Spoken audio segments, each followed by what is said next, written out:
to BizChicks TV. We're here to help you take the hassle out of your hustle so you can build a profitable business that's fun to run. Here are your hosts. Good morning, everyone.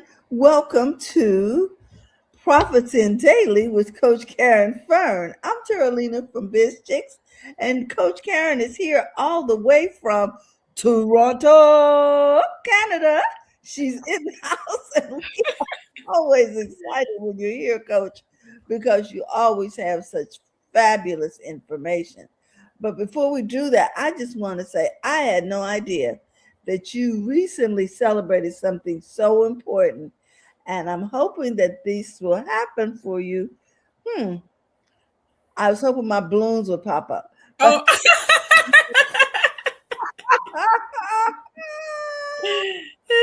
Happy birthday. And we are just so excited about the fact that you have taken out time from your birthday month to celebrate with us. So we celebrate you. Oh my gosh. So everybody, we know that we love Coach Caren, and we just want to say thank you so much for what you do, Coach, and how you do it. And we wish you a happy birthday. I love it. So, Coach, what do you have for us today? Last week, I think we're continuing from last week, and last week was a banger, guys. So I hope you got your pencils ready, because you're going to want to take some notes today. So our topic today, Coach, is? So let's paddle back. Last week we talked about what to do when you have no money or a little bit of it. And today we're doing a part 2. Great. And we cover a little bit about, when it's not available. We talk about panicking. And we talk about if you're the kind of person who just plunge right in and wait. In part 2 today, we're looking at how has money affected you lately? Because we know what's going on in the world. We know everybody's, you get to the grocery store and the money is not going as far as it used to. It's like right here. Okay. Your cart is looking less, and us ladies who's doing this full time, this is where we get our income. Even if you have a job, some people lost their job. So those are the kind of things that I like to make sure I'm covering when we are talking about business and just life in general, right? And what are you doing about it? Like, if it's hard for you right now, what are you doing about it? And do you plan ahead even without money?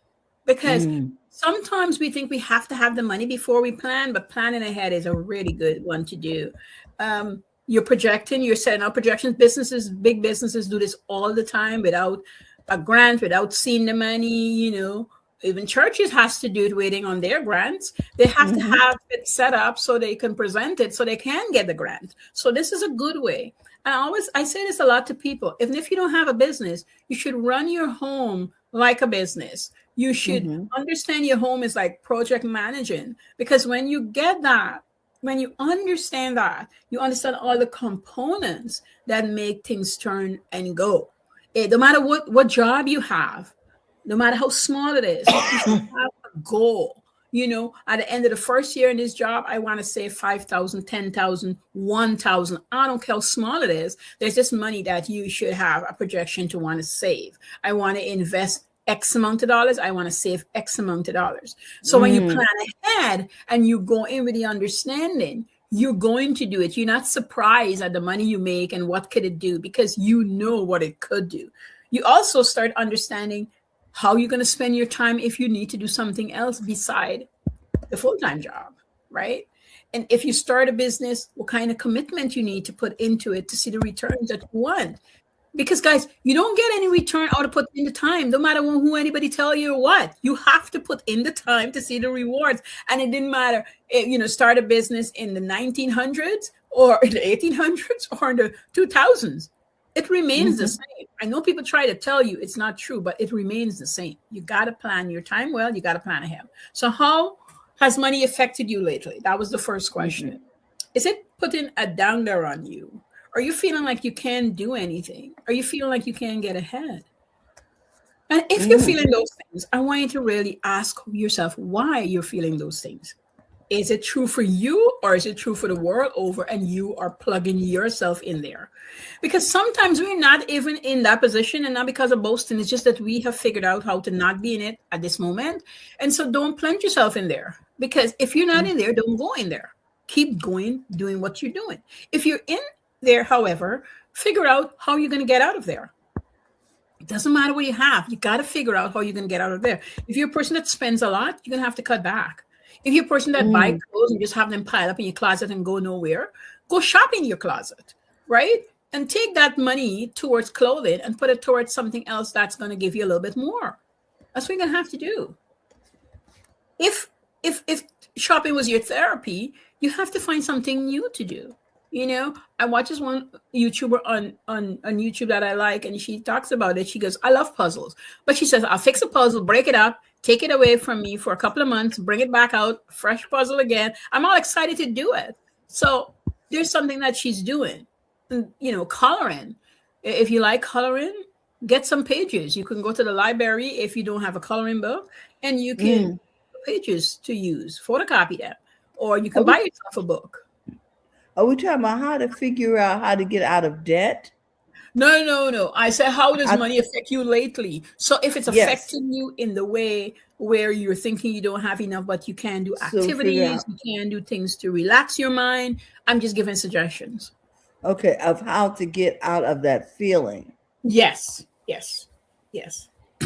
Okay, let me make that clear. Yeah, because money can not having enough money can really bring you down, and you forget that you can just put on music and dance. You know, I was saying this to a girl the other day. I said, you know, you can just put on music and dance. If you can't do anything else, and her situation at the time, she didn't think she can do anything else. No, I know she can Mm. do other things.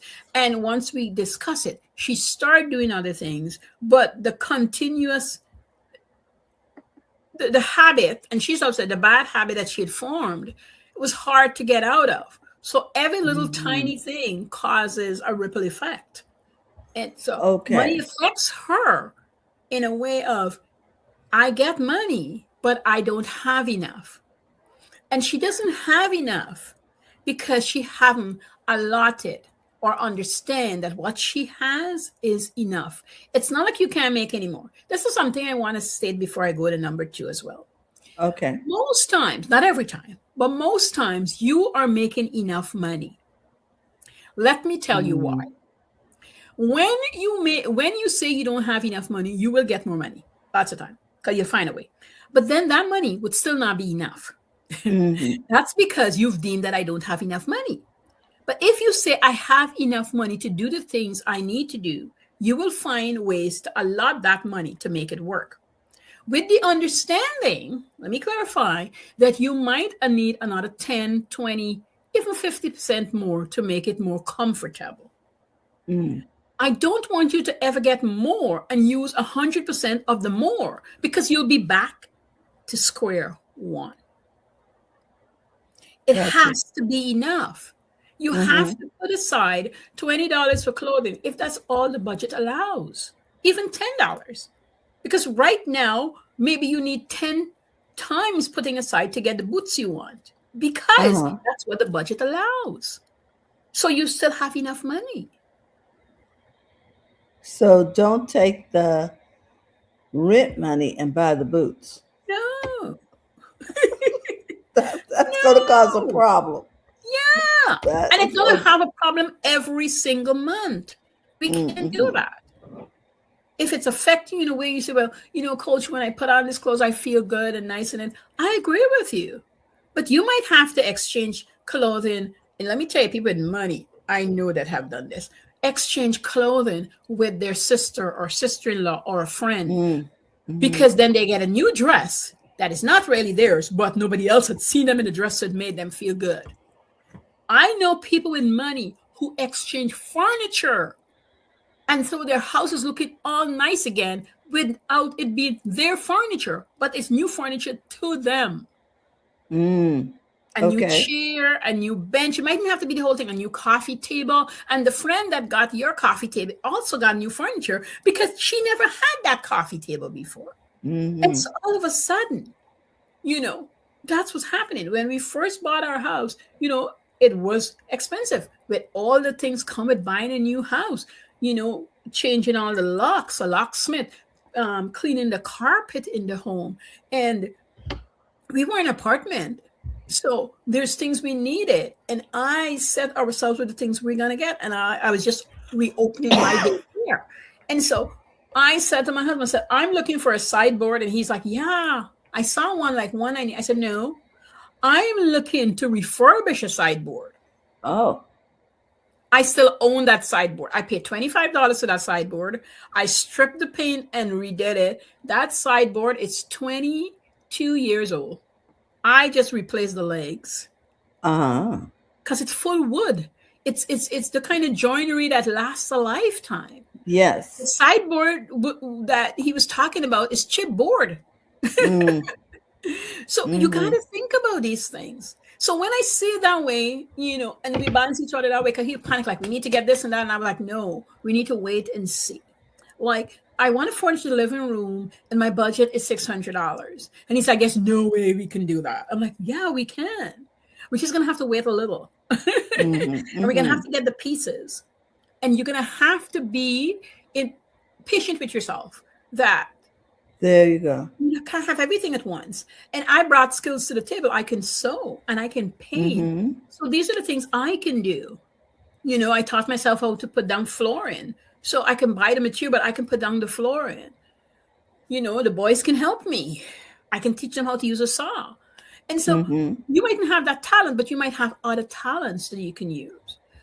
And the chairs we have, I'm just going to make slip covers and new cushions for them.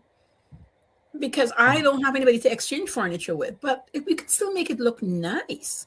Yes. So if money's affecting you in a way you think that you can solve it, look around you, see what you have. The other thing I used to have my clients do is get a painter's tape, and I want you to write on it, go around so that you can see the asset in your home. So I make them write out how much for the bed, with depreciation and everything, how much for the TV, how much for the sofa. And then we sit and talk about all the assets that's in the house. I'm like, if you had to go buy this all over again, here's how much it's going to cost you versus what you already have, right? So when you start thinking about money and it's affecting you, I really want you to see that you have a lot already. We do. We are blessed nations. I mean, we got stuff out in the garage. We have, and some people, their garages are so full, the car is parked outside. Yes. From the overflow. Yes. So the effect you're feeling is not directly into the monies you're not making enough of or whatever. There's something else that is happening in the background that you're not paying attention to. You're feeling dissatisfied about. Not in all cases, but in a lot of them. You don't like where you work anymore. You want to grow, but you're afraid to move. You're afraid that the change is going to upset the whole family dynamics, or you might have to get less pay for what you truly want to do. And it's not like you can't do it, but you might have to plan a year in advance. And we're talking again about that $10,000, $15,000, $20,000 that need to be saved. Invest in something so that you can make that move. And so that a household will be disturbed, of course. And you got to tell everybody, you're going to be displaced in a while, but this is what I need for me, the mom, to keep this household going well, or dad, because he's having a hard time at work. He needs rest, whomever it is. But to get there, you have to do these things. So if it's affecting you, sometimes it's not only the money, it's just the other things that's going on in the background. And sometimes people are not willing to step aside and say, here's what I need to do to get there. Now, you can leave the job tomorrow and don't have a plan. If you're the kind of person can handle the pressure, what I find is I can do that.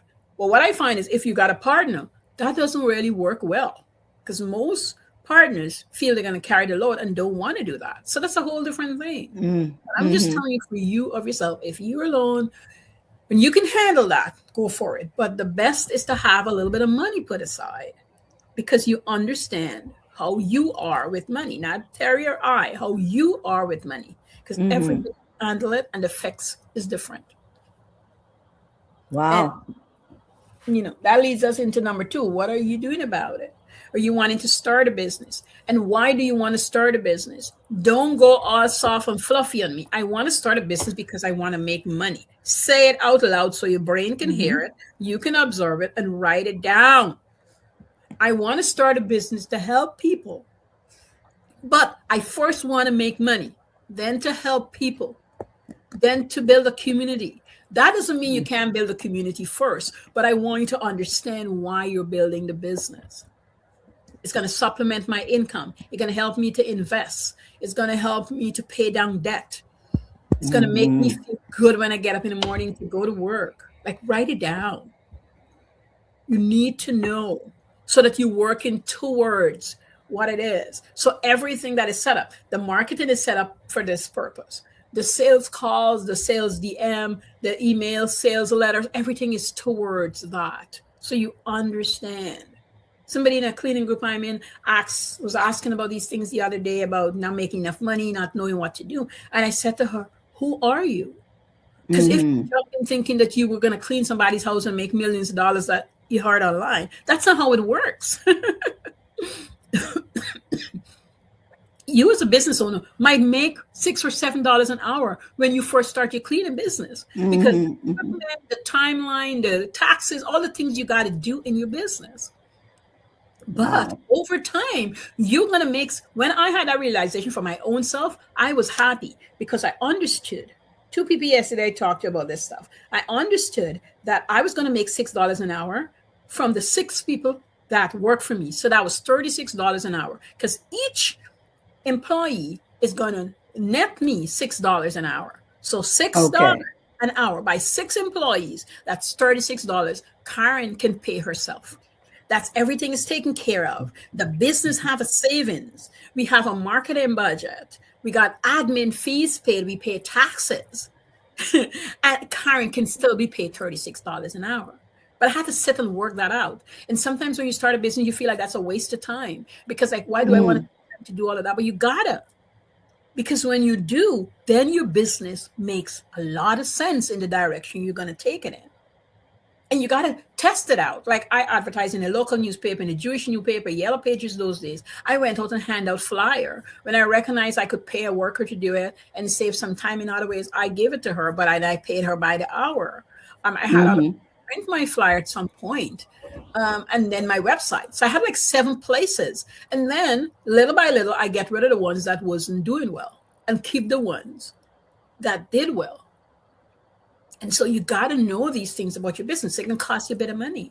So maybe you're working this job and 10 or 15% is being drawn out towards the investment in the business. But when you understand all the things I just spoke on, you will look for the return. You know how to find the return in that. All right. You're not just pulling out 15% to tell everybody I got a business. You're actually Mm-hmm. something. Mm-hmm. You're using it for the things that is necessary. And you're understanding that expense, sometimes you don't be able to get it back from your business right away, but then you can use it tax purposes to write it off. And so it still works. So you I love understand it. what happens, right? Yes. Oh my goodness. We don't really think about these things, when we're starting a business many times, and a lot of times, like you said, people are so altruistic, trying to help everybody. They want Mm-hmm. everybody to be able to afford what they offer. Mm-hmm. They, that they're ashamed to make money. Yeah, yeah, yeah. Part of the blockage I talk about, it's shame to make money. Shameful. It's And when you're shamed, in the group I was in, the lady was saying that the person was telling her it was too expensive, some $7 thing. I said to her, if you sold it for $1, it would be still too expensive. Because she's Exactly. probably not selling whatever she's selling. So she's annoyed to pay you $7. Exactly. And so you have to recognize that if you undercharge, you will not have a successful Mm-mm, business. mm-mm, mm-mm. And if the business will not support what you want to charge, maybe you should consider a different business. Yeah, yeah. Yeah. It wouldn't work out. You know, you cannot charge somebody, excuse me, $20 an hour to clean any houses anymore. It's about 45 to 65 you need to charge an hour. You don't have to say that, but you need to be in that realm to cover overhead. I don't care how little it is you might think. You need to cover overhead, part of admin. You need to cover your marketing. You know, you gotta get uniform at some point if you're growing in that direction to get employees. You might not all your cars, but maybe one car with your logo on it, because I know that people used to stop me when my husband drive the car. They'll ask for a card. I've gotten quite a few businesses because the car was parked somewhere and somebody saw it and said, "Oh, we need cleaning." Like, you know, are you doing our area? And that sort of thing. So depending on where your business is, people say business card is dead. That's a lie. Business cards, flyers, everything exists and work. Maybe not as much, but it still does. There's still the people. I have somebody who called me. She said she had my card 2 years.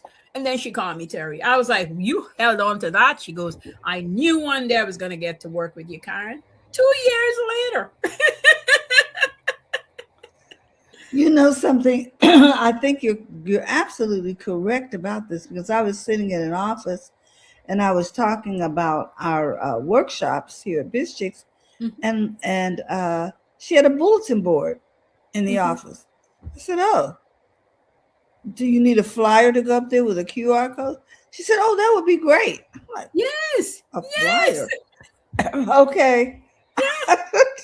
Because so many quiet people who wouldn't talk to you will scan that and buy from you. You know, when I was in the pajamas business, people bought gifts from me, never seen them. They just bought it. And then, yeah, they're like, yeah, you were at the CNE, you were at this place, I'd seen you.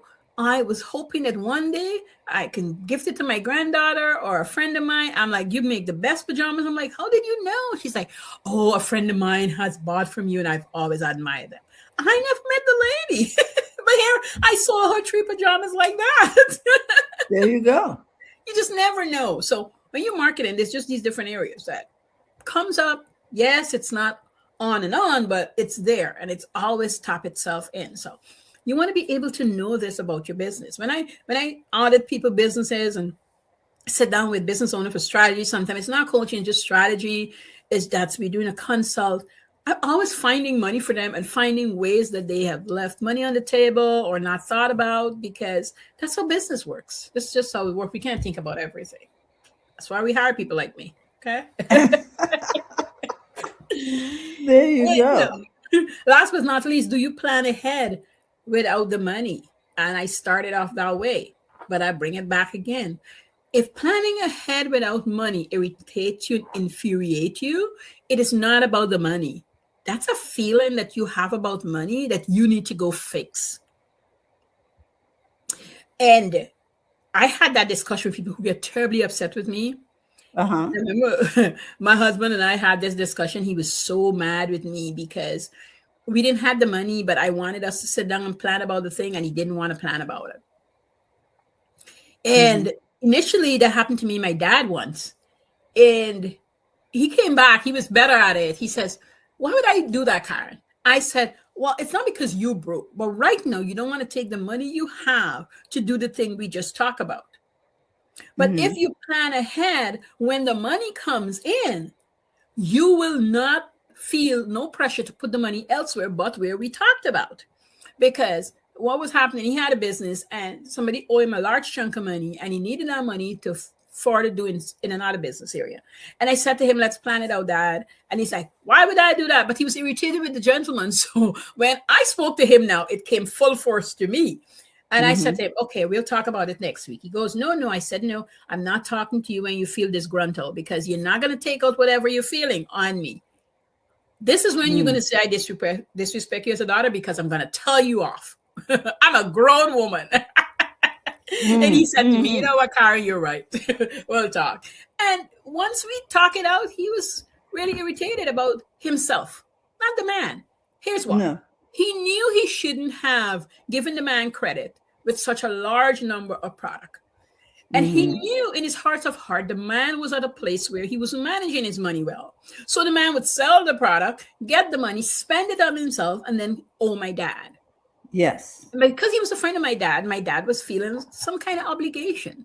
And I said to him, this is a gentleman. Whenever he pays you, you can't do business with him again. He has to be your friend. That's it. He's not a guy to do business with. He's not good at business. Don't do business with him. And you like him. Keep him as your friend, but not a business buddy. If he comes to you and he says, I got a deal, no, thank you. If he comes to you and says, Samuel, can I? No, thank you. I said, the only words you have for him is no, thank you. Norman, I really like you, buddy, but we ain't doing business. That's it. You can't do business with Norman. And the rest of the money that he never paid my dad, I said, let it be. Don't ask him for it. He can't come back for anything else because now he's got a portion of money and he's not coming back for anything else. This is what we got from Norman. This is what you're going to do. This is how you're going to invest in anything he wanted to do. And I'm like, yeah, that's it. Just leave it alone. And so when people are irritated when I tell them plan ahead is because something else is happening with them inside of money matters. And they're frustrated with something might have happened or somebody might have owed them or they feel they got wronged or right now they don't see where the money can come from. So me bringing it up is an issue because they themselves been dealing with the shortfall, not enough, where is it coming from? And they're really, really aggravated with me because I'm making them stretch themselves into this thinking of what could be, but it's not something they can touch. And they're not sure when they can. So they're very upset with me. I know it's not me, but they're upset with me at the moment. I get it. Wow. I don't know if we even think about these things, Coach, when it comes to, what to do when we don't have money. So basically, we need to back up and figure out what it is that we did to get here. Yes. And plan on what we're going to do before we even get out. Exactly. I tell people all the time, when you have a business, you're working for free for a long time before you see money. But nobody wants to tell you this. And because they want you to ideally say business make a lot of money. All the people who making all a lot of money, ask them how they starve initially, in between, even when they were high at the top, they might be making lots of money, but starving because expense is so high. Think about all of that. So you got to really understand, you work for free a lot in your own business. So when you do make money, real money, it's all the times when you didn't make money now coming in.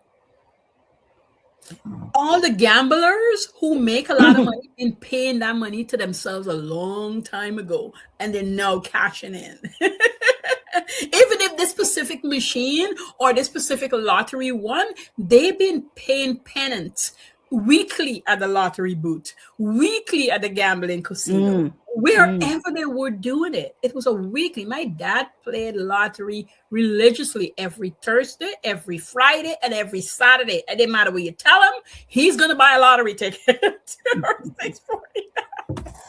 Yeah. Oh my goodness. There you go. So every time he made a big win, I always said, so you're cashing in today, Dad? He's like, girl, why are you telling me about this? Well, it's a process. But the house always wins. Oh my goodness. So Coach, let's summarize. Okay. So today we will part 2. We said money talk. We talk about how has money affected you lately, and you need to sit with it and just figure it out and figure out how you, if you don't want to be there again, how you're not going to be there. Okay. What are you doing about it? If you're not doing anything, find a system to do. And if you are, tweak it if it's not working and make it better. And number 3, do you plan ahead even without money? And if it irritates you when I make that statement, find out what's going on deeper within and look after it. Handle your business. Oh my gosh. Guys, look, if you're looking to connect with Coach Caren, you can connect with her over there on YouTube. Here is her YouTube channel. It is fabulous. Coach Caren's talking over there about everything from food to business. it's just wonderful. And let me share that with you. Let me share the screen so they can see your YouTube channel, Coach. I just want to just talk about it. We're doing There we behind the go. scenes right now. We're gonna get some new videos up shortly. We're gonna do showing Okay. the process of our gift shop and all that wonderfulness. So it's coming soon. We're doing a lot of behind the scenes at the moment. All righty, daddy. So with that, we want you to know that, Coach is looking forward to working with you in every area of your life, your health and your wealth. And with that, I want to remind you that here at BizChicks, we are working with a new service, which is called Hidden Revenue Recovery. Let us help you Mhm. find the money in your business. Let's Yes, do a little nice, treasure hunting over there nice. because you can always make more money in your business. And with that, we want to remind you that it's okay to make money in your business. Yes, Yes. So go to the front of your own line. We're please. here at Basics to help you take the hassle out of your The hustle. hustle. Oh my goodness, Coach. We just want to thank everybody. We want to thank you, Coach, for coming in today and talking to us how to bring those profits in daily when what? We don't know what to do when you Do don't with your money. Yeah. have money. Oh my Yep, yep, goodness. yep. We got to keep doing that money talk. We got to get comfortable with money. So that's why we talk about it here openly. So you can hear it, digest it, move away with it, not be afraid of it. Just understand it's a tool. Just understand it's a tool. Yes. And so we thank you, Coach, for helping us to bring those profits in daily. Coach Caren Fern, all the way from Toronto, Canada. We'll see you soon, everyone. Have a great day. Bye bye. Thank you for tuning in today. We trust you've learned something to help you build a more profitable business and take the hassle out of your hustle. See you next time.